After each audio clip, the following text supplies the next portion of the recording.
نحمدہ و نصلی علی رسولہ الکریم۔ آج کی اس نشست میں ہم گھروں میں تراویح کی نماز پڑھنے کے متعلق گفتگو کریں گے۔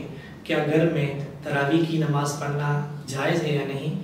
تو سب سے پہلے یہ بات ملحوظ رہے کہ مسجد میں تراویح کی جماعت کرنا اور تراویح کی نماز پڑھنا یہ سنت مؤکد علی الکفایہ ہے۔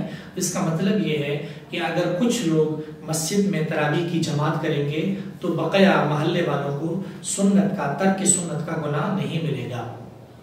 یہ تو عام حالات میں حکم ہے۔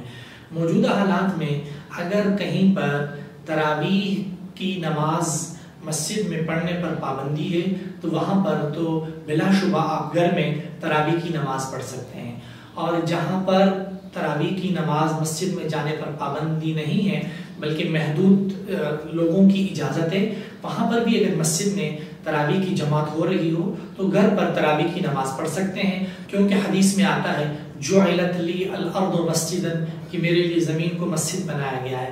لہٰذا اگر مسجد میں تراویح کی جماعت ہو رہی ہو تو گھر میں تراویح کی نماز پڑھنا درست ہے۔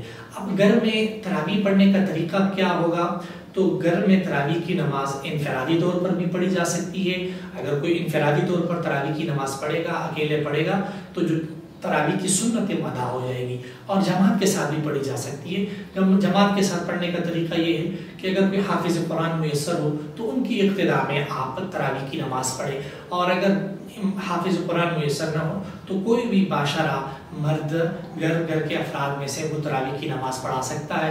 قرآن مجید کی چھوٹی صورتوں کے ذریعے، آخری 10 صورتوں کے ذریعے وہ پڑھا سکتا ہے۔ صف بندی کا طریقہ یہ ہو کہ مردوں کی جو صف ہے وہ پہلی صف بالغ مردوں کی، اس کے بعد نابالغ بچوں کی صف ہو، اور اس کے بعد خواتین کی صف بنائی جائے۔ اللہ تعالی ہم سب کو دین کی صحیح سمجھ عطا فرمائے۔ آذان میڈیا ہاؤس کو سبسکرائب کریں اور بیل کے آئیکن کو پریس کریں تاکہ آپ ہماری تمام آنے والی ویڈیوز کو دیکھ سکیں۔ جزاکم اللہ۔